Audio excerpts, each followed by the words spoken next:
fruto do Espírito, ele é um presente de Deus para nós que recebemos Jesus como Senhor e Salvador e por adoção, nós chegamos a Deus como Pai. Então, como Pai, Ele nos trouxe esse fruto. E é um presente. Agora, o Jean fez uma pergunta aqui, a dificuldade na questão do fruto da carne. Nós sabemos que a questão do fruto da carne, ele pode trazer dificuldade e criar até barreira de você adquirir o fruto do Espírito.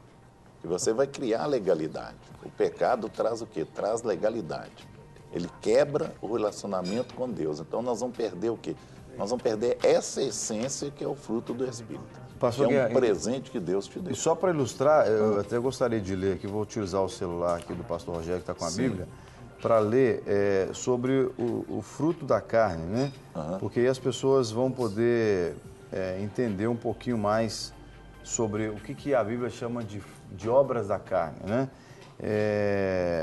Diz aqui, são adultério, eu estou no versículo 19 de Gálatas 5, adultério, prostituição, impureza, lascívia, idolatria, feitiçaria, inimizades, porfias, emulações, iras, pelejas, dissensões, heresias, invejas, homicídios, bebediços, glutonarias e coisas semelhantes a estas, a Bíblia vai dizer, não é? Então, o fruto do Espírito é meio que a gente pode dizer que é um antídoto em relação a essas carnalidades. Sim, que é uma dádiva de Deus, né?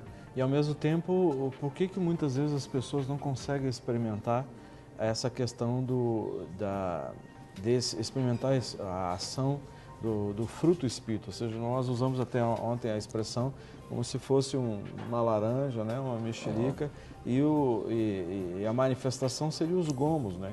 Então, por que muitas vezes as pessoas já estão tantos anos na igreja e não conseguem experimentar isso?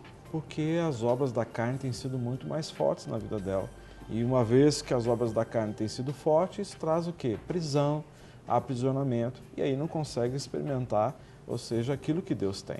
A palavra de Deus, em Gálatas mesmo, diz que a nossa luta não é contra a carne e sangue, mas, ou seja, existem opostos entre si, entre a carne e o espírito, eles são opostos, e eles lutam entre eles. Então, muitas vezes, quando nós permitimos que a carne nos domine, consequentemente, menos do espírito. Então, exatamente esse é o desafio para todos nós, né, que estamos na igreja, permitimos que o Espírito de Deus ele nos sonde e a palavra de Deus faça esse lavar regenerador nas nossas mentes, no nosso coração, para que possamos desenvolver. Muito bem. Para a gente fechar, então, tem uma pergunta aqui do Robert de Passos. Ele diz, como é possível um cristão de 20 anos na igreja não desenvolver os frutos do Espírito? Uau! Pois é. Tem explicação? Tem. O pastor Rogerinho fala. Eu quero aproveitar, porque essas duas coisas, elas estão conectadas, né? A pergunta que o Jean fez e essa pergunta. E ontem, a gente inclusive falou a respeito de uma ilustração da árvore que produz um fruto. Então, quando nós tratamos a raiz de uma árvore com coisas ruins, ela vai frutificar algo que não é bom. Então, se nós pegamos, por exemplo, a obra da carne, uma das obras da carne, prostituição, e essa é a obra que nós estamos trazendo para a raiz da árvore, que é a nossa vida. Porque nós somos como uma árvore que devemos frutificar. Agora, como que, por exemplo, a prostituição, o adultério, que são obras da carne, que vão estar na minha raiz, vai poder gerar lá como um fruto, né? Ou como deslumbre desse fruto, o amor, a paz, o gozo. Então, é impossível você colocar uma coisa ruim na raiz e querer que dê uma coisa boa como fruto lá na frente.